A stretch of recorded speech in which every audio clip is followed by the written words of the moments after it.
Good morning, good afternoon, good evening onXRP community. Today, we're here with Daniel from Unchained Elephants. Welcome to the show, Daniel. Thank you so much for having me. Appreciate that. Thank you. So let's start with the basic question, which sets us along our way, right? So Daniel, what's Unchained Elephants? Well, Unchained Elephants is an NFT project that aims to rescue and unchain elephants here in Thailand. Elephants that are working in the tourism industry in bad conditions. So that is Unchained Elephants. Plus, we are also creating a travel club. So it has two purposes, the project, the elephants and the travel club. Fantastic. So, in terms of the elephants, talk to me about why Unchained Elephants. Obviously, we know about obviously the labour of elephants and the ill-treating of elephants worldwide, right?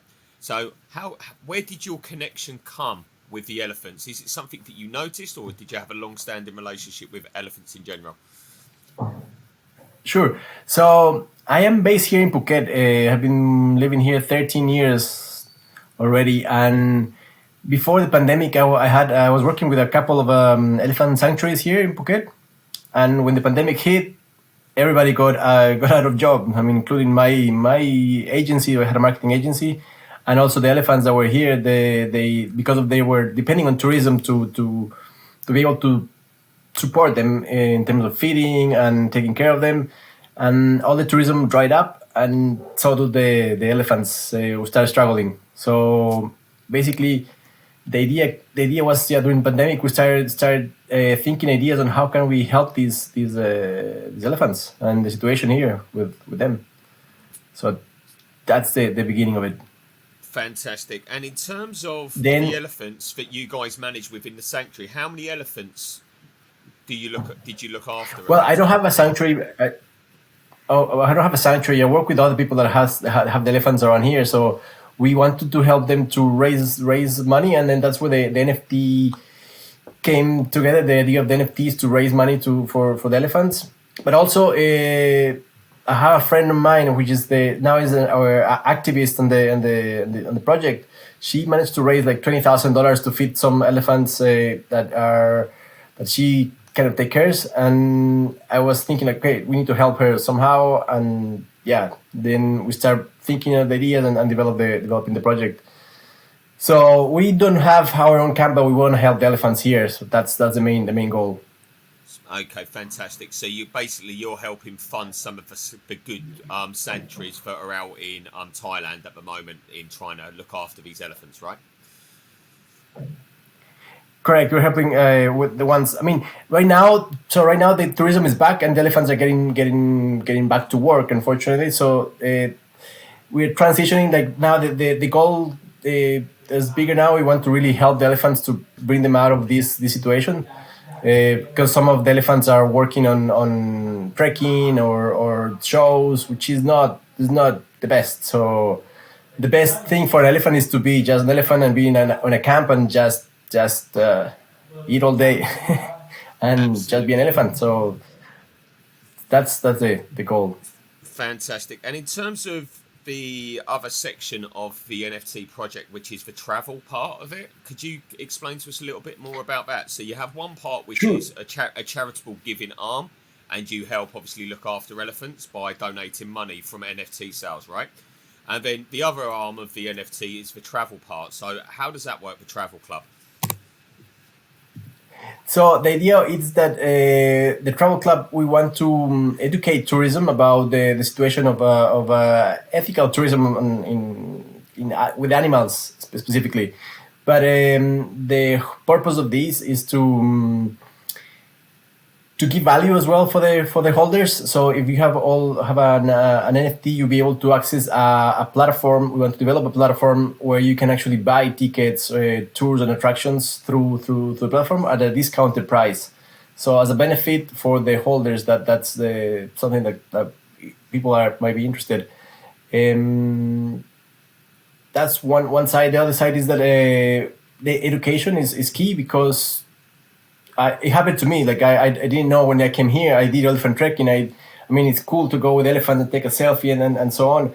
But the thing is that it's not because it's just because we don't know pretty much. We don't know what happened with elephant for them to be doing that. I mean, and they get abused and there's a lot of mistreatment. So we want to educate and let people know what's happening with elephants, so people can take a selfie with them or ride them on their backs, which is not cool. No, I totally understand that. And let's talk about you now, Daniel. So obviously you moved to Thailand, Phuket, kind of a period of time ago. Um, why did you decide to move to Thailand in the first place?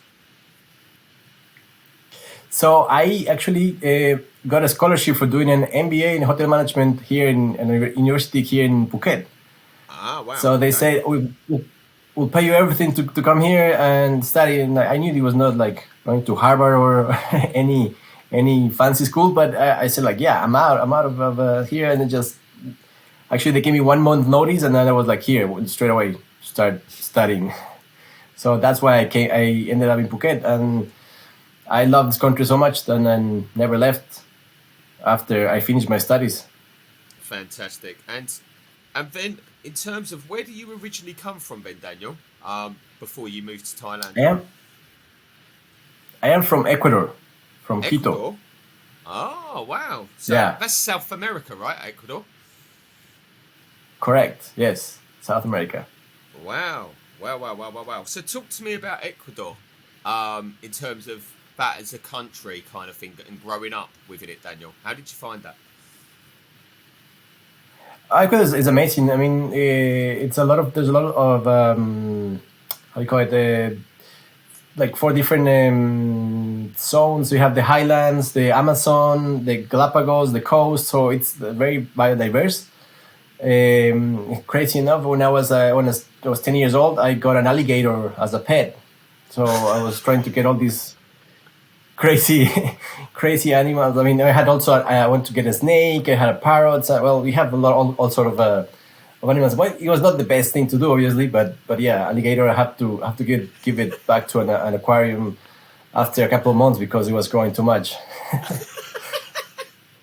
So you was like Pet Ventura, your very own Ecuadorian Pet Ventura. You like had this house of pets with snakes, alligators, Well, birds. Well, I was very interested on these exotic animals, but at the time, like I was like, yeah, trying to find snakes or something like I was interested on. But yeah, I mean, unfortunately, we were living in an apartment, so I have to give back all the pets, and I yeah couldn't have those anymore. So you've always loved animals then, Daniel. So where does the love for animals come from? So actually, I'm not an animal activist. I like animals. I love animals, but I have developed actually a consciousness in Thailand more about like how do we care about elephants or animals in general. But elephants, because up here next to my house, there were like 2 elephant camps, and the elephant has always been something like I was amazed with. I came here and I went to Chiang Mai. I did the elephant trekking as well, unfortunately, but it was like wow, it was mind blowing. I mean, the animals are big and so it's majestic. So yeah, it is amazing. Wow. Okay, I'd imagine you've got some very, very good experiences, good and bad, with animals, right? So talk to me about your best memory with an animal, and then the most scared you've been with an animal. So let's talk about those two experiences. So let's go for the good Sorry, first. the What's best your what? the best memory with an animal that you've had? The best memory with an animal that I had. Wow. Okay, that's a good question. I actually yeah. Well, in the Galapagos Island, I was doing snorkeling and this is a volcano that we can actually do snorkeling. And you have underneath there was a hammerhead shark. The Wow. hammerhead sharks are not aggressive, so they are going underneath you, and also the corals in the Galapagos. That was mind blowing. That was like amazing. All the colors that you have when you go for snorkeling in the Galapagos. You have penguins. You have all sort of animals. It's really mind blowing. Wow. I bet that was a So that special was the moment. best experience of animals. Absolutely. And what's the most The worst experience scariest? of animals. Yeah, the scariest where you was like, shit, I'm scared here. Oh yeah, okay. That's actually I have a good one. Here in Phuket, I was living in a small bungalow like 10 years, 12 years ago, and I see one black, like a hose coming through the window through a little hole, and I was actually running to the house, and I see this massive thing, and it was a cobra that was getting into the house. Like literally, I have a photo as well of that, and it was like at least a meter, I wouldn't say meter and a half, but it was thick, black. So I was like freaking out. I just kind of like smack it a little bit, and then these things just like lift up and with the head, and like he's like I was that was scary. But then the crazy thing is that my neighbor, a Thai guy, came in and he managed to grab the snake in no time. Like yeah, that was a scary one. Wow, I could imagine, right? Because you're like, and the first instinct is to protect and to hit, right? Get out of my house, kind of thing, right? And then there's a guy who just comes in and he just casually comes in, grabs it round the neck and throws it out, right? Yes, that was very very like yeah crazy, like quite a unique Fantastic. experience. I'd So yeah. imagine. I can only imagine. So now talk to me, right? We've talked about obviously you come from Ecuador, your love for animals and stuff like that, right? When was the first moment that you found out about cryptocurrency? Uh, just right in the pandemic. So April 2020, we went down, we were in lockdown, and had some money and like, okay, what do I do? I need to move this money out of cash. Like I need to get out of cash. I need to invest something. I saw that the crypto Bitcoin was down, like really, really, really down. And I said, okay, I need to buy this. I didn't know anything about crypto by then. I don't know, have the gut feelings like I have to get into this.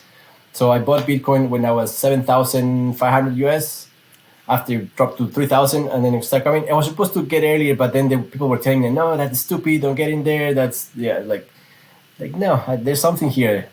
And I got into in April, yeah, April 2020, I got in. So yeah, that was the first time with crypto. Got a really good entry there with Bitcoin, right? Your first purchase. My first purchase was like XRP on the way up in 2017. So I had a really Wow. bad experience to begin with. I was at the end of the bull market rather than the low, where you were just at the bottom, near the bottom of the bear market, right when you come in. Yeah, I was lucky to get in there, but I didn't know what the heck I was doing. I just said, okay, I'm gonna go for it because I mean, with all the situation that happened, I had before that I had a marketing agency, so we have like around 20 people in the agency. And when COVID happened, I mean, I started kind of firing, no, not firing, I fired almost all the people. I had to say, hey, sorry, I have to let you go. And it was kind of a crazy time because all the contracts that we had were stopped. And like, so what do I do with the money? Like the little money that I have in the bank, I don't want to leave it in cash because I'm from Ecuador as well. There's some crazy stuff that happened with the banks. For example, we don't have our own currency. We use the US dollar. And I was like kind of like a moment, okay, what do we do? And I went 80% gold and 20% Bitcoin at the time. 4 months Abs- later, I just kind of flipped that to 80% crypto, 20% gold. So when did the Ecuadorian system move to US dollar as its main currency? In 1999, Was it? 2000. Wow. So yeah, so it was crazy. I mean, there was inflation and all these. I was quite young. I mean, I was yeah in last year of high school, but the thing is that the bank stopped operating for a week because people were going to get money out of the bank. So the government say, okay, you have to shut down the banks for a week to avoid these bank runs. And but then in a couple of days or something like that, they say, okay, now the new currency is the US dollar. So people lost a lot of money in Wow. that switch. So that was actually that kind of triggered why I got into crypto, because I felt something like that was gonna happen with the pandemic. Like everything was closed down. no tourism in Phuket. Like I said, okay, we have to move the money somehow, somewhere, because I don't. It doesn't smell good. No, absolutely. So, talk to me because I've never managed to speak to somebody who's witnessed a hyperinflationary environment where the, and I know you was young, so your memories are going to be limited, right? But it must be quite scary to go through a hyperinflationary environment where the government have printed the fiat currency into oblivion, right? And they've lost control of the currency.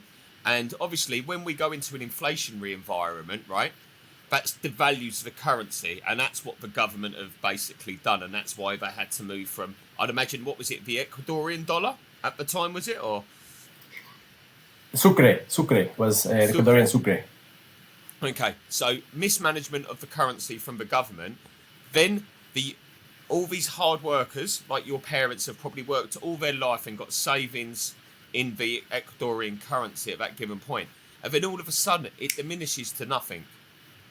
Talk to us about how kind of your Correct. parents and how you guys survived that. So it was, yeah, it was a tough period because how we survived. Well, it was the prices of everything was kind of going up. I mean, on a weekly basis, it was not hyperinflation like they have it in Argentina, that prices just skyrocket like 100 to 200% Yeah, on a daily basis or something like that. But it was like a 50% on a weekly basis or something. Maybe I'm wrong with the percentages, but it was, yeah. I mean, the value of the currency just started dropping and dropping, and at the time I don't know how we did it, but I mean, there was, I remember actually an auntie of mine. She had money on the bank, and the bank collapsed, so she lost a lot of money, and yeah, that was actually, yeah, the craziest part of all. Like, and there's no wow. way to get it back. And then when they changed it as well, so obviously the government got the best rate out of the exchange, so the value of the money was, yeah, Worthless. really down. So No, makes sense. And I'm assuming what you're witnessing going on, which brought you to cryptocurrency in the first place, was obviously witnessing that as a previous when you was younger, right? And obviously we can see that the correct. monetary policy shifting globally at the moment, where the US dollar has been printed into oblivion over the last 12 to 24 months. So that's devalued the currency and we're losing buying power. The pound, the euro, they've all been printed out like massively to try to cover themselves during the pandemic, right? And they've done a lot of like helicopter, I call it, kind of systems where they try to get money into the kind of the nation's people's hands, right, to encourage Yep. economic growth, even though there's a pandemic. However, there's repercussions of that from a strategic point of view, because once you get to a stage, there's a tipping point, and then obviously energy prices and food prices are the first things to start to increase. And I've noticed that in my country, which is the first time I've really witnessed it to the scale that it's happening currently, where fuel prices, energy prices have gone up by about between 25 and 50% within the last 6 months. And I'm starting to witness this. And then me as a person, I've obviously got family, young family, I've got children and stuff like that, right? So you've got to think, right, how can I protect my family? How can I protect my wealth, right? And what you've got to do, you've Right. got to move into kind of deflationary, hopefully, or fixed supply assets, right? Because then they can hold their value over a given point, right? So then I started to move. I diversify. So I had gold, I had silver, I had Bitcoin, I had some XRP, I had some Ethereum, and I had a diversified portfolio. And then what happened?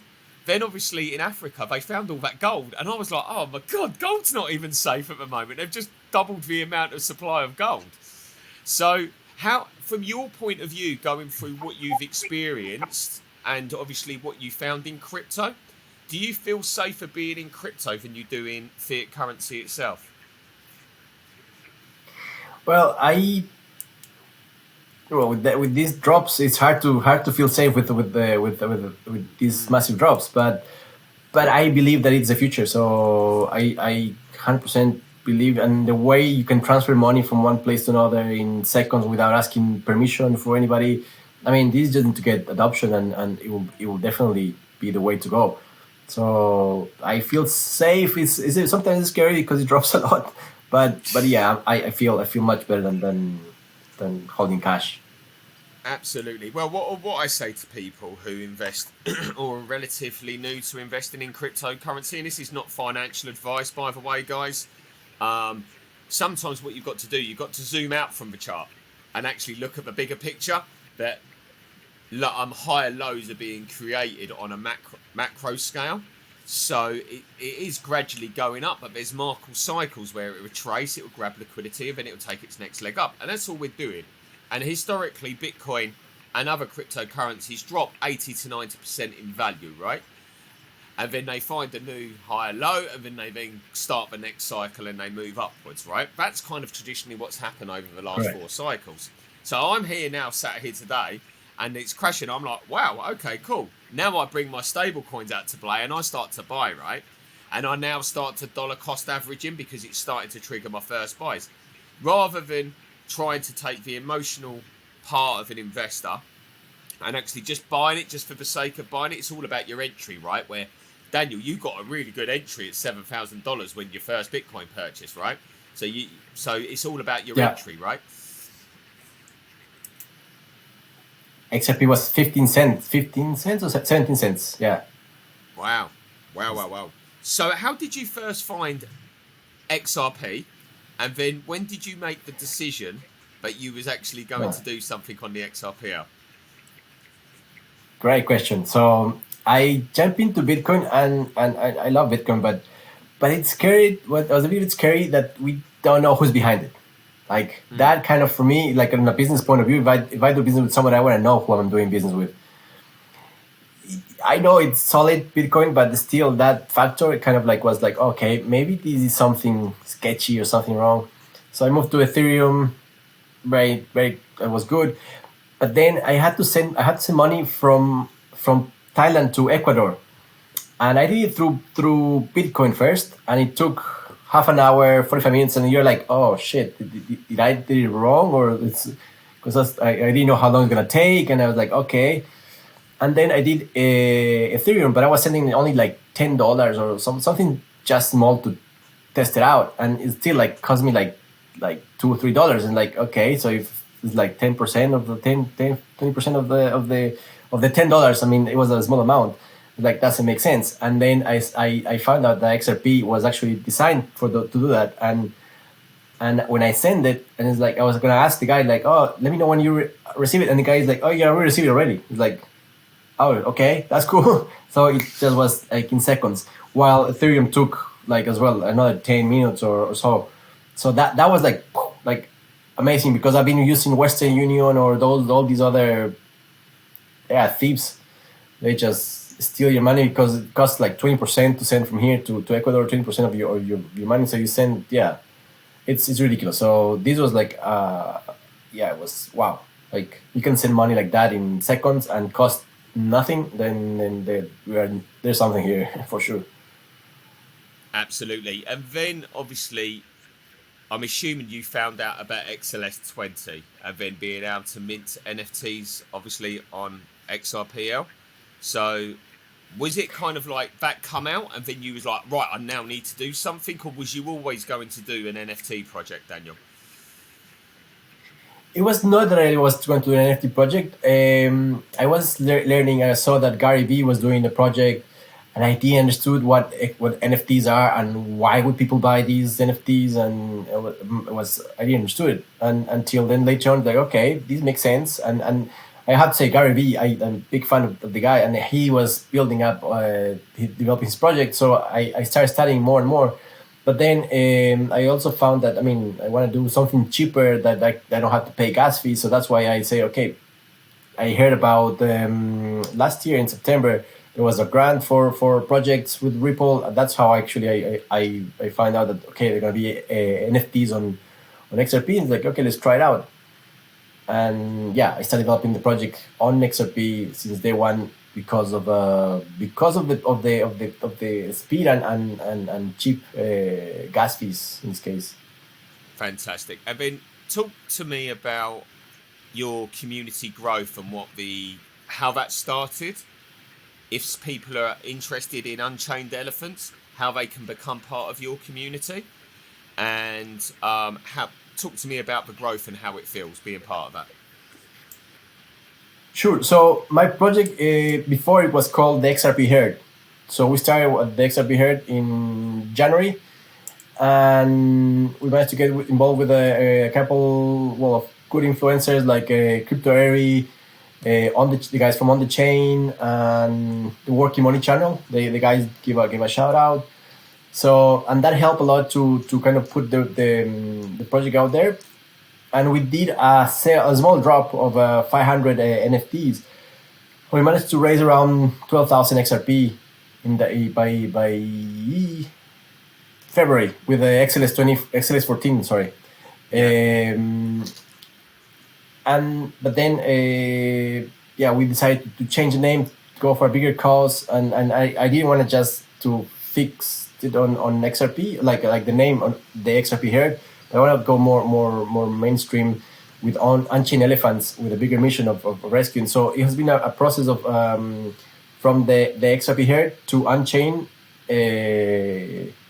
That's the growth, and we have luckily. Well, we're still growing. I mean, no, not that big yet, but we have been lucky to get featured 2 weeks ago on Cointelegraph Chinese. I managed to meet the CEO of Cointelegraph Chinese here. They get an article for us. I was lucky as also to get an article on Forbes Ecuador. So they just published that a week ago as well. So that's how people are kind of finding out about us. And we're working with all different publications trying to get the word out there with press right now. That's our kind of focus to spread the word. What are we doing through publications? So hopefully later on, we'll get more and more podcasts, interviews, and keep growing the community that way.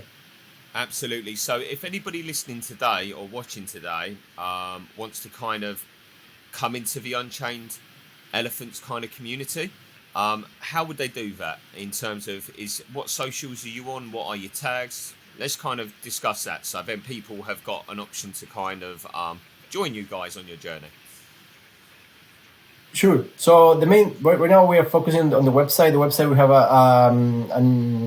a way to subscribe and to join our herd, where we kind of explain more about the process, because what are we gonna do? Because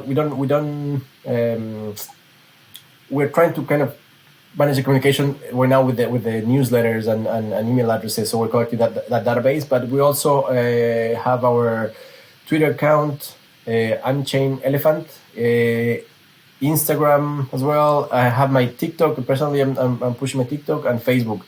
So we are covering all the channels.